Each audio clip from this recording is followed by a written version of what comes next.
Hello everyone, welcome back to physics class.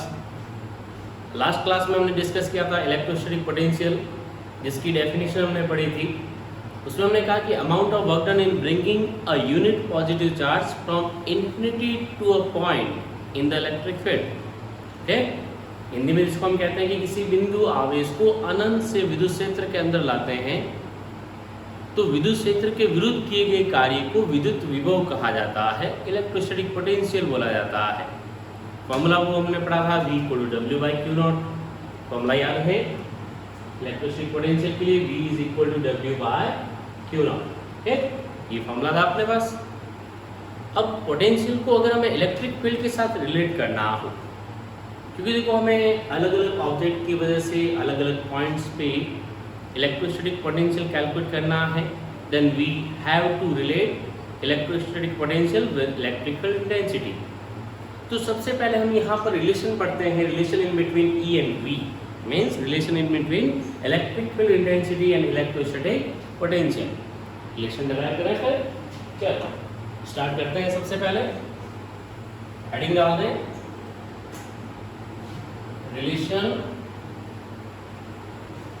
in between EFI electric intensity and electrostatic potential EP। अब देखो work done का formula तुम लोगों ने छोटी क्लास से पढ़ा है, आई मीन 11th क्लास में पढ़ा है। वर्क डन के लिए फॉर्मूला क्या था? Work done is equal to force into displacement. If we are assuming that force F and displacement is denoted by dl, then W will be represented as F dot dl। Okay, work done is equal to force into displacement. Hindi में क्या कहेंगे? कार्य बराबर बल गुणा विस्थापन, F dot dl। Dot product है because work done is a scalar quantity, W is F dot dl। Okay, अब देखो F dot dl जो फोर्स है, उस फोर्स को अगर तुम इलेक्ट्रिक फील्ड इंटेंसिटी की फॉर्मेट में लेते हो, E की फॉर्म में लेते हो, तो उसके साथ अपना फॉर्मूला क्या है? तो इलेक्ट्रिक फील्ड इंटेंसिटी का फॉर्मूला हमने पढ़ा था E is equal to F/Q0, force per unit charge था। तो F इक्वल टू क्या हो गया अपने पास? Q0 इंटू E बन गया, Q0 E बन गया। F is equal to Q0 E। Okay, अब यही फॉर्मूला यहाँ यूज कर लो। सो W is equal to Q0 E dF। Okay, तो ये वर्क डन हो गया अपने पास Q0 E dF। अगर कंप्लीट फॉर्मेट में रखते हैं, जैसे कि हाँ ये हम स्मॉल एलिमेंट की बात कर रहे हैं, जिसको हम इंटीग्रेशन लेते हैं, integration of F dot dl। तो यहाँ भी अपने पास क्या है? W equal to integration of Q dot E dl। Okay, अब ये वर्क डन तुमने कैलकुलेट कर लिया। और अभी हमने कहा पोटेंशियल के लिए as we know V is equal to W/Q0 means work done upon charge. तो ये वाला फॉर्मूला आप यूज करो यहाँ, वर्क डन अपॉन चार्ज वाला फॉर्मूला। वर्क डन ये रहा, so V is equal to Q0 integration of E dot dl divided by Q0। Q0 को मैं इंटीग्रेशन से बाहर लेंगे, बिकॉज चार्ज जो है अपने पास वो यहाँ वैरी नहीं कर रहा, इंटीग्रेशन नहीं करोगे तो Q0 को बाहर लिया। अब ये Q0 कैंसिल हो गया, then V is equal to integration of E dot dl। तो V के लिए अपना सॉल्यूशन क्या आ गया? V is equal to integration of E dot dl, where E is denoted as electric field density and dl is the small element taken as length or any surface, then V is equal to E dot dl। तो ये relation अपने पास आ गया, यही हमें हर बार use करना है। जैसे तुम्हें पहले कहा है कि आगे हम अलग अलग ऑब्जेक्ट के लिए पोटेंशियल कैलकुलेट करेंगे, तो हर बार हमें इस फॉर्मूले की रिक्वायरमेंट होगी E डॉट dl की, यही फॉर्मूला हमें यूज करना है। कंपटीशन एग्जाम में मोस्टली हमें कई बार एग्जाम में क्वेश्चन पूछा जाता है यहाँ डॉट प्रोडक्ट से रिलेटेड, कि तुम्हें इलेक्ट्रिक फील्ड दे दिया जाए, स्मॉल एलिमेंट दे दिया जाए, तो बताओ कि पोटेंशियल क्या होगा, तो कैलकुलेट कर सकते हो। वहाँ हमें ये पता होना चाहिए पोटेंशियल क्या है, स्केलर है या वेक्टर है, तो पोटेंशियल भी क्या है, तो स्केलर है, वर्क डन भी क्या है, स्केलर है। ओके, तो V equal to integration of E dot D, ये फॉर्मूला बन गया। ओके, अब इसकी हेल्प से हमें पोटेंशियल कैलकुलेट करना है। जैसे सबसे पहले अगर मैं कहता हूँ कि हमें पॉइंट चार्ज की वजह से कैलकुलेट करना हो potential due two point charge, calculate करें, ये हो जाए, उसके बाद हम नेक्स्ट चलते हैं। चलो अब देखो, सबसे पहले हमने कहा है कि electrostatic potential due two point charge, छोटी शुरुआत कर रहे हैं, अलग अलग ऑब्जेक्ट तो हम बाद में लेंगे, अलग अलग साइज के लेंगे। सबसे पहले हम पॉइंट चार्ज की बात करते हैं। पॉइंट चार्ज के लिए हमने कहा था unit positive charge means +1 coulomb, पता होना चाहिए हमें, +1 कूलम होता है यूनिट पॉजिटिव चार्ज अपने पास, उसी की वजह से हमें कैलकुलेट करना है। तो हेडिंग डाल दें फिर, ओके, आराम से बैठें घर पे, टाइम पास ज़्यादा नहीं करें, इधर उधर की बातें नहीं देखें, अपने टारगेट पे फोकस करें, कंसंट्रेट करें। ओके, जैसे मीडिया में अभी एक सबसे बड़ा मुद्दा चल रहा है सुशांत सिंह राजपूत का सुसाइड केस का, वो एकदम गलत कदम है, वो किसी भी हाल में सही नहीं है। उनकी सिचुएशंस हो सकती है कुछ ऐसे थी, लेकिन ऐसी दुनिया में कोई प्रॉब्लम नहीं है जिसका कोई सॉल्यूशन ना हो, तो उन प्रॉब्लम से घबराएं नहीं, डरे नहीं। और अगर एकेडमिक रिजल्ट में अगर कहीं पे भी थोड़ा बहुत ऊपर नीचे हो जाता है तो डोंट केयर, ओके, कोई टेंशन लेने की बात नहीं है। थोड़ी सी हो सकता है कि जो हमने मेहनत की है उसका रिजल्ट हमें थोड़ा कम मिला हो, लेकिन हमने मेहनत की है, we are trying our best. Okay, तो अपना टारगेट फोकस करें, अपनी मेहनत में कोई कमी ना रखें, लेकिन कभी घबराएं नहीं, ना हिम्मत आ रहे। हो सकता है कि भगवान ने कुछ हमारे लिए बेटर प्लान कर रखा हो, अभी हम इसमें सक्सेस नहीं हुए, तो हो सकता है कि नेक्स्ट टाइम हमें कुछ बेटर मिल जाए, तो उन चीज़ों से घबराएं नहीं। है, तो उनमें हमेशा जो भी पॉसिबिलिटीज़ हो वो हमेशा ग्रैब करें, उनको अपॉर्चुनिटीज़ को ग्रैब करने की कोशिश करें, हमेशा अपनी मेहनत पे भरोसा रखें, अपनी खुद की काबिलियत पे भरोसा रखें। और काबिलियत कैसे मिलेगी आपको पता है, बस मेहनत करते रहें, पढ़ते रहें, क्या, स्वस्थ रहें और मस्त रहें, हम हर बार कहते हैं। तो चलो हम अपने टॉपिक की बात करते हैं। तो अब देखो, जैसे हमने कहा कि electrostatic potential EP due to a point charge, due to a point charge. अब पॉइंट चार्ज की वजह से तुम्हें इलेक्ट्रोस्टैटिक पोटेंशियल कैलकुलेट करना है, तो क्या करोगे? अब फॉर्मूला तुम्हारे पास सीधा सा है। फॉर्मूला हमने क्या कहा, देखो अलग अलग तरीका ध्यान रखना, ठीक है। अब मैं पहले बताता हूँ, एक सिंपल बिल्कुल, अभी हमने फॉर्मूला पढ़ा था, वो फॉर्मूला में लिख रहा हूँ, we know that V is equal to integration of E dot dl या dr, जो भी अपने पास डिस्प्लेसमेंट के लिए ले रहे हो आप, एलिमेंट ले रहे हो, लेंथ एलिमेंट, dr या dl ले सकते हो, ओके। तो V को हमने लिखा integration of E dot dr। अब तुम्हारे पास है पॉइंट चार्ज, ये पॉइंट चार्ज है, जैसे मैं यहाँ बनाता हूँ, ये लो पॉइंट चार्ज, और यहाँ इसके चारों तरफ ये क्या है, बताओ जल्दी बताओ, जल्दी बताओ, क्या था, इलेक्ट्रिक फील्ड था। इसके चारों तरफ चार्ज के आसपास क्या होता है, इलेक्ट्रिक फील्ड होता है। और इलेक्ट्रिक फील्ड हमने कहा था कि जहाँ पर कोई भी दूसरा चार्ज लेकर आओगे तो उस चार्ज पे ये फोर्स एक्ट करेगा, इट मे बी अट्रैक्टिव और रिपल्सिव, लेकिन फोर्स एक्ट करेगा, चाहे वो अट्रैक्शन हो चाहे रिपल्सन हो। बराबर सर्कल नहीं बना, कोई बात नहीं, ये मत कहना सर्कल से नहीं बनाया, ये हमने कहा पॉइंट चार्ज यहाँ रखा हुआ इसके बीच में, ओके।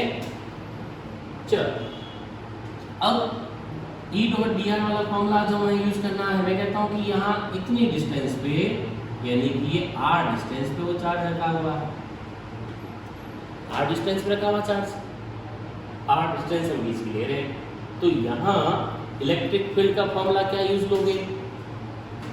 इलेक्ट्रिक फील्ड का फॉर्मूला अपने पास E इक्वल क्या होता है, KQ by R square. KQ by R square. देखो फॉर्मूले याद रखने, कूलॉम फोर्स वाला फॉर्मूला था अपने पास F is equal to KQ1 Q2 upon R square. कई बार मैं कहता हूँ ये फॉर्मूले सीक्वेंस में याद रखो।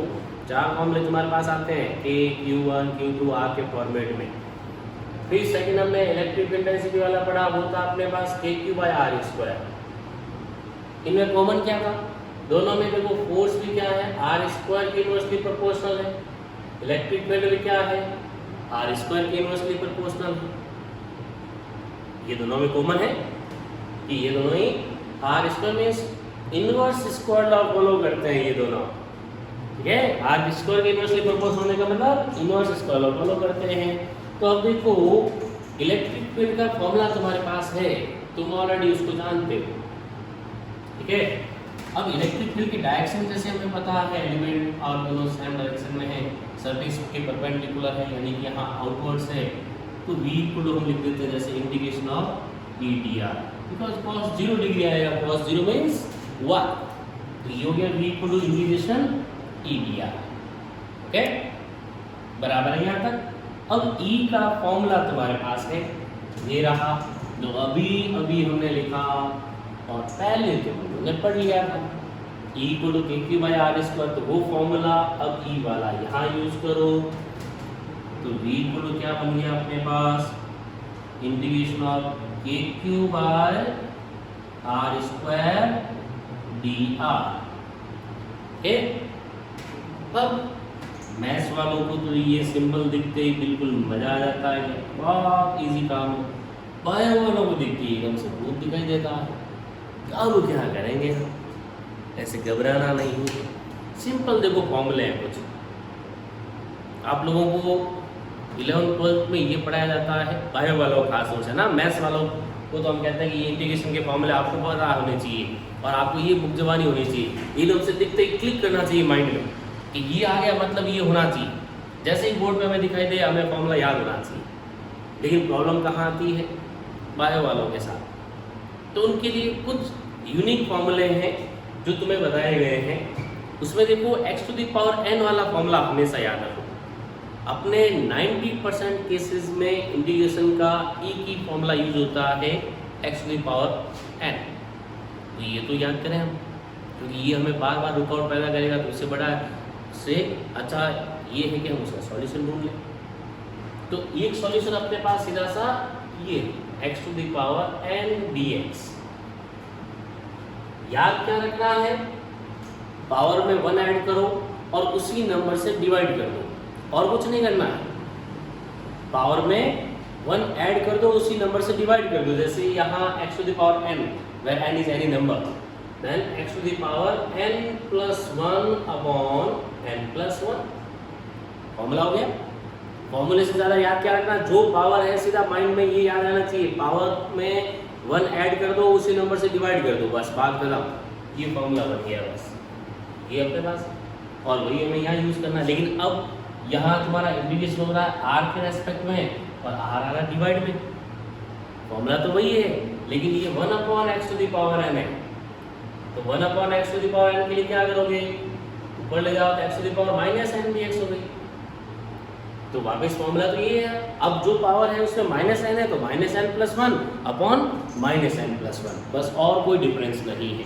तो ये फॉर्मूला भी इसी से आता है, ये नया फॉर्मूला नहीं है, घबराने की कोई बात नहीं। फॉर्मूला में एक ही याद रखना है।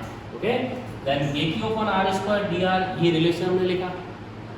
अब क्या करो, इस KQ का तो इंटीग्रेशन होगा नहीं, तो ये लो बाहर पटक दो इसको, इंटीग्रेशन फैमिली से बाहर हो जाइए। अपने पास क्या रहेगा, 1 upon R square dr। KQ का काम करा, वो तो बेचारा बैठा रहेगा पास में। ये 1 अपॉन R स्क्वायर है, और अब 1 अपॉन R स्क्वायर में मैंने कहा ये वाला फॉर्मूला यूज करो। तो देखो पावर अभी कितनी है इसके पास, माइनस, तो देखो 1 होती तो अलग केस होता, बट मोर देन 1 वाले केस में अपने पास ये फॉर्मूला सीधा यूज हो जाता है। तो V equal to KQ, power देखो मैं r टू द पावर -2 लेते हुए इंटीग्रेशन कर रहा हूँ, then r to the power minus 2 plus 1 upon minus 2 plus 1. Okay, यही। तो अब देखो v इक्वल टू अपने पास ये माइनस 2 प्लस 1 मीन्स कितना हुआ माइनस 1, ये लो minus K Q. R to the power minus 2 plus 1 means कितनी हुई माइनस 1, तो ये क्या हो गया minus K Q 1 upon R. तो फॉर्मूला क्या बन गया अपने पास v is equal to minus K Q by are.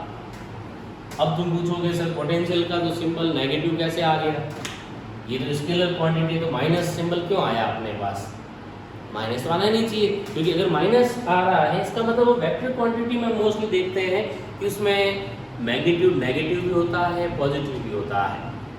इसमें जो अपने पास पोटेंशियल डिफरेंस हम लेते हैं VA minus VB, VB minus VA, okay.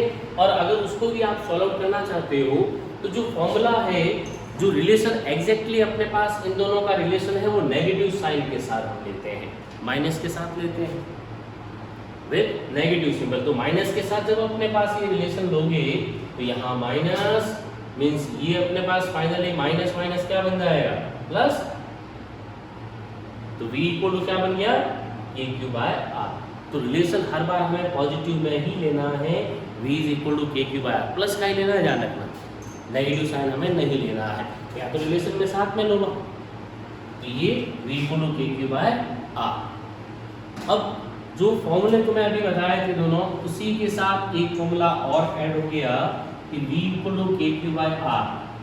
देखो अभी थर्ड फॉर्मूला ये आया है, एक और फॉर्मूला आएगा जो k के साथ चार्ज और डिस्टेंस को रिलेट करता है। दो फॉर्मूला हमने ये देखे, एक तो फोर्स के लिए था इलेक्ट्रोस्टैटिक फोर्स के लिए, सेकंड था इलेक्ट्रिक फील्ड इंटेंसिटी के लिए, और थर्ड फॉर्मूला है अपने पास इलेक्ट्रोस्टैटिक पोटेंशियल के लिए, जो हमने कहा v equal to K Q by are आता है। अब यहाँ से क्या आइडेंटिफाई करोगे सोचो। तो सबसे पहले तो एक रिलेशन जो कॉम्पिटिशन एग्जाम में ग्राफ बना के दे देता है, ग्राफ देखते ही अपनी एकदम से हवाएं उड़ने लग जाती है ना, ऐसा लगता है कि पता नहीं किसके साथ रिलेशन पूछा है। रिलेशन कुछ नहीं पूछा, वो जो ग्राफ दे रहा है वो फॉर्मूले में से ही दे रहा है। अगर हमें फॉर्मूला पता है तो हम ग्राफ फाइंड कर सकते हैं, उसको आइडेंटिफाई कर सकते हैं। तो अब देखो यहाँ से जब वो एग्जाम में ग्राफ बनाएगा तो ग्राफ क्या करेगा, वो v को r के साथ रिलेट करेगा। और तुम्हें तो फॉर्मूला याद है, v equal to K Q by R means v is inversely proportional to r।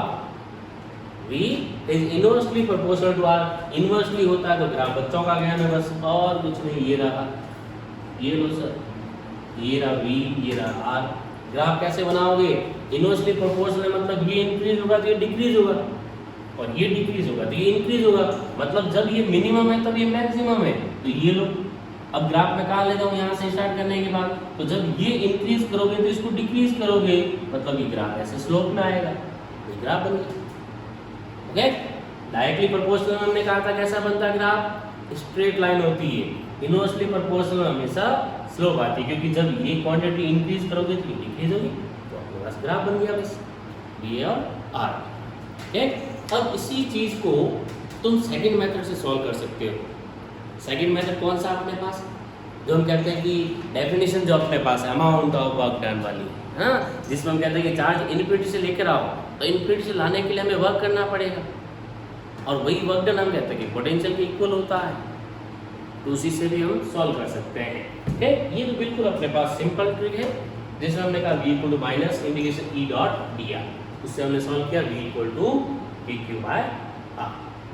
Okay, second method हमें जो पता है वो भी हम डिस्कस कर लेते हैं। देखो डायग्राम बनाना है पहले, तो हमें उसके डायग्राम के बेसिस पे ही हम डिस्कस कर पाएंगे, उसी से हमें पता चलेगा कि एक्चुअली पोटेंशियल होता क्या है। तो देखो एक चार्ज हम यहाँ लेते हैं पॉइंट चार्ज, ये इसका इलेक्ट्रिक फील्ड हो गया, ये हमने फील्ड बना दिया। अब डेफिनेशन हमें क्या कहती है कि चार्ज को इन्फिनिटी से लेकर आना है, जो अभी एट प्रेजेंट कहाँ है वो इन्फिनिटी पे, तो इन्फिनिटी से लेकर आएंगे। अब इन्फिनिटी तो हम यहाँ शो नहीं कर सकते, एक्चुअल में हम इन्फिनिटी को शो कहाँ करेंगे, तो इन्फिनिटी को शो करने के लिए हम कोई भी पोजीशन ले लेते हैं। ओके, एक रैंडमली हम पोजीशन एज्यूम कर लेते हैं, जैसे मैं यहाँ से ये लेता हूँ कुछ डिस्टेंस पे, ये पॉइंट P हमने एज्यूम कर लिया, और जो अपना यूनिट पॉजिटिव चार्ज है वो अभी कहाँ रखा हुआ है, P पे रखा हुआ, पॉइंट P पे रखा, लेकिन एक्चुअली वो है कहाँ, एट इनफाइनाइट डिस्टेंस। तो जब हम आगे यूज करेंगे तो उस डिस्टेंस को हमें इनफाइनाइट यूज करना, ध्यान रखना। अब यहाँ पर चार्ज रखा हुआ है Q, ये लो चार्ज Q रखा हुआ है। अब इस पॉजिटिव चार्ज की वजह से इस पॉइंट P पे रखे हुए Q0 जो टेस्टिंग चार्ज है अपना, उस पर तो रिपल्सिव फोर्स एक्ट करेगा। ये वाला चार्ज, ये भी पॉजिटिव, ये भी पॉजिटिव, तो ये उसको रिपेल करेगा। मीन्स इलेक्ट्रिक फील्ड की डायरेक्शन भी अपने पास कहाँ हुई, उस तरफ हुई। ई की डायरेक्शन तो यहाँ से है, आउटवर्ड से है, तो आउटवर्ड डायरेक्शन में शो करोगे तो ये हुआ इलेक्ट्रिक फील्ड। देखो बार बार हम कह रहे हैं work done in against of electric field, तो इलेक्ट्रिक फील्ड उधर जा रहा है, हम कहाँ जा रहे हैं, चार्ज को इधर ला रहे हैं, अगेंस्ट में जा रहा है, ऑपोजिट डायरेक्शन जा रहा है, तभी तो वर्क करना पड़ रहा है। अगर सेम डायरेक्शन में होता तो हमें वर्क ही नहीं करना पड़ता है ना। जो पानी की दिशा के साथ तैरता है उसे काम नहीं करना पड़ता, लेकिन उसे कोई क्रेडिट भी नहीं मिलता। जो उसके ऑपोजिट में दौड़ता है उसी को सब देखते हैं। तो हम कहाँ जा रहे हैं, चार्ज हम इलेक्ट्रिक फील्ड के अगेंस्ट ला रहे हैं, then we have to done work, तभी तो हमें वर्क करना पड़ेगा, और तभी तो हम इसको कैलकुलेट करेंगे, वरना कैलकुलेट हम क्यों करते। अगर ऐसा होता कि ये पॉजिटिव होता, वो वाला चार्ज अपने पास नेगेटिव होता, तो उसको तो हम सीधा लेके आ जाते हैं, यहाँ अपने आप आ जाता। पॉजिटिव नेगेटिव को अट्रैक्ट करता तो हमें कोई वर्क ही नहीं करना पड़ता, हमारे लिए कोई ज़रूरत ही नहीं थी। तो देखो Q0 को जब इधर लाओगे तो यहाँ से एक हम एक कोई small amount of work done assume कर लेते हैं, जैसे यहाँ पे स्मॉल डिस्प्लेसमेंट एज्यूम कर लिया, और ये डिस्प्लेसमेंट हम एज्यूम कर लेते हैं यहाँ पर dx। ओके, स्मॉल डिस्प्लेसमेंट क्यों लिया, क्योंकि देखो इन्फिनिटी से तो हम शो नहीं कर सकते, तो हम क्या करते हैं, स्मॉल अमाउंट ले लेते हैं। हमें पता है फिजिक्स का तरीका क्या करना होता है, हमेशा हर बार हम क्या करते हैं, एक स्मॉल एलिमेंट ले लो और फिर उसको इंटीग्रेट कर दो। इंटीग्रेशन के लिए लिमिट्स है अपने पास, और जो दोनों लिमिट्स है, अपर लिमिट लोअर लिमिट, उनके बीच इंटीग्रेट कर दो, बस काम खत्म हो जाएगा। तो यहाँ हमने dx स्मॉल एलिमेंट ले लिया, और इस तरफ जो हमें लाने के लिए वर्क करना पड़ेगा वो हम कह देते हैं कि dw है। ओके, वो अपने पास dw small amount of work done है। तो वर्क डन के लिए यहाँ तुम्हारे पास फॉर्मूला वही कि dw is equal to f dot dx। देखो मैंने डिस्टेंस एलिमेंट जो है dx लिया है, इसीलिए मैंने लिखा है f डॉट dx। हो गया बस, f डॉट dx। अब फोर्स की डायरेक्शन, इलेक्ट्रिक फील्ड की डायरेक्शन उस तरफ है, फोर्स रिपल्सिव फोर्स है, और जो डिस्प्लेसमेंट की डायरेक्शन है वो इस तरफ है, डिस्प्लेसमेंट इधर है, तो ऑपोजिट डायरेक्शन है। तो f dot dx means f dot dx में cos एंगल आएगा। एंगल कितना आएगा, फोर्स जा रहा है उस तरफ, चार्ज आ रहा है इस तरफ, बिल्कुल ऑपोजिट डायरेक्शन, मतलब एंगल कितना हुआ, एक लाइन पे कितना बनेगा 180, means dw is equal to क्या हो गया, f dx cos 180। बस ये एंगल हो गया अपने पास। अब cos 180 की वैल्यू बता दो जल्दी से, कितनी होती है, -1 होती है, then dw is equal to minus f dx। बस अभी तक देखो हमने कुछ नहीं किया, वर्क डन वाला फॉर्मूला यूज किया जो बच्चों का खेल है, 11th क्लास में बच्चे पढ़ते हैं कि वर्क डन इक्वल टू होता है force into displacement, force into displacement, बस वही लिख दिया हमने। अब f डॉट dx फोर्स का फॉर्मूला, और फोर्स हम कहाँ से लाएंगे, फोर्स का फॉर्मूला किसने दिया, कूलॉम ने दिया। कूलॉम फॉर्मूला में पता होना चाहिए k q1 q2 upon r², बस याद होना चाहिए, तो फॉर्मूला यूज करो। तो dw is equal to minus f की जगह क्या लिखोगे, k q, ये रहा सेकंड चार्ज कौन सा है, q0 अपॉन यहाँ से ये वाली जो डिस्टेंस है अपने पास, वो टोटल डिस्टेंस हम एज्यूम करते हैं x। ओके, तो ये होगी k q0 अपॉन x², और ये एज इट इज रह गया dx। बस अब ये dw means small amount of work done है, हमें कैलकुलेट करना है total amount, then we have to integrate.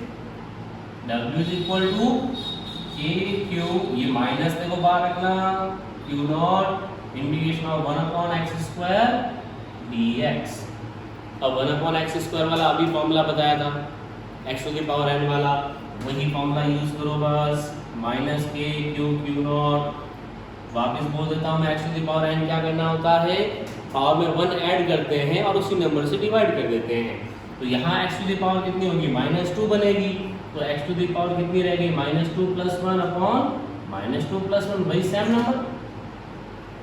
अब लिमिट कहाँ से लाए, गेम यहाँ आके रुक जाता है, एक यू टर्न आ जाता है बिल्कुल। और मोस्टली होता है कि एग्जाम बच्चे ये भूल जाते हैं कि मैंने सर ये पूरा तो कर दिया, लेकिन अब मुझे ये नहीं पता कि लिमिट कहाँ से लूँ मैं। तो देखो बेटा, अपना चार्ज पहले कहाँ था, डेफिनेशन हमें क्या कहती है वो याद करो बस। चार्ज पहले कहाँ था, इन्फिनिटी पे था। अब हम कहाँ लेके आ रहे हैं, फील्ड में लेकर आ रहे हैं, मतलब यहाँ लेकर आ रहे हैं। तो ये डिस्टेंस हम एज्यूम कर लेते हैं r, ओके। जो उसकी पोजीशन है वो यहाँ ला के रख देते हैं। तो लाए कहाँ से, इन्फिनिटी से। ये लो इन्फिनिटी, रखा कहाँ पे, r डिस्टेंस पे। तो ये लो r, बस r डिस्टेंस हो गई, ये हुई लिमिट। इन्फिनिटी से कहाँ लेके आए, r डिस्टेंस पे लाए। तो अपनी जो लोअर लिमिट है, मतलब जो पहले थी वो कहाँ थी, इन्फिनिटी पे थी, अभी कहाँ है, r पे है। तो ये रही इन्फिनिटी टू r, बस यहाँ भी रख लीजिए इन्फिनिटी टू r, लिमिट हो गई। आसान है। Then w is equal to minus k q q naught. अब देखो -2 + 1, यहाँ -1 बचेगा, माइनस माइनस ये क्या बन गया प्लस, और ये x to the power -2 + 1 means -1, x to the power -1 means reciprocal करो 1 upon x, infinity to r। Limit तो एज इट इज रहेगी। अब लिमिट पुट कर दो। लिमिट में क्या होता है, upper limit minus lower limit, means w is equal to, w को अपने पास क्या होगा, k q q not, limit put करो, upper limit minus lower limit, 1 upon r minus 1 upon infinity. 1 upon infinite कितना, बिल्कुल 0, ओके। वैसे छोटी चीजें हैं लेकिन कई बार कंफ्यूज करती है, ध्यान रखना। 1 अपॉन 0 होता है तो क्या बनता है, इनफाइनाइट बनता है। 0 अपॉन 1 होता है तो 0 बनता है, और 1 अपॉन इनफाइनाइट होता है तब 0 बनता है, ओके। ये चीजें ध्यान रखनी है, छोटी छोटी चीजें हैं, मैथ्स की चीजें हैं। अब देखो w equal to K q q not, 1 upon infinity अभी हमने डिस्कस किया, क्या होता है 0, तो 1 अपॉन r माइनस 0। तो 0 तो हट गया, बस माइनस करो प्लस करो, उससे 0 का कोई फर्क नहीं पड़ता। तो w इक्वल टू क्या रह गया, के q q not upon r। अब ये फॉर्मूला तुम्हारे पास आया वर्क डन का, और v मीन्स इलेक्ट्रोस्टैटिक पोटेंशियल। जो डेफिनेशन हमें कहती है v इक्वल टू क्या होता है, w/q नॉट। बस इस फॉर्मूले में q नॉट से डिवाइड करो, q naught will be cancel out, then we will find final relation kq/r। देख लो वापस आ गया रिलेशन, v इक्वल टू क्या बन गया, kq/r, ओके। ये अपने पास इलेक्ट्रोस्टैटिक का फॉर्मूला आ गया, पोटेंशियल का फॉर्मूला बन गया, ओके। तो ये सारी चीजें रेगुलर डिस्कस करते रहे। इनसे रिलेटेड न्यूमेरिकल्स हम सॉल्व करेंगे नेक्स्ट क्लास में, वो पढ़ते रहें और ये कंप्लीट करें, ओके। तब तक स्वस्थ रहें, मस्त रहें।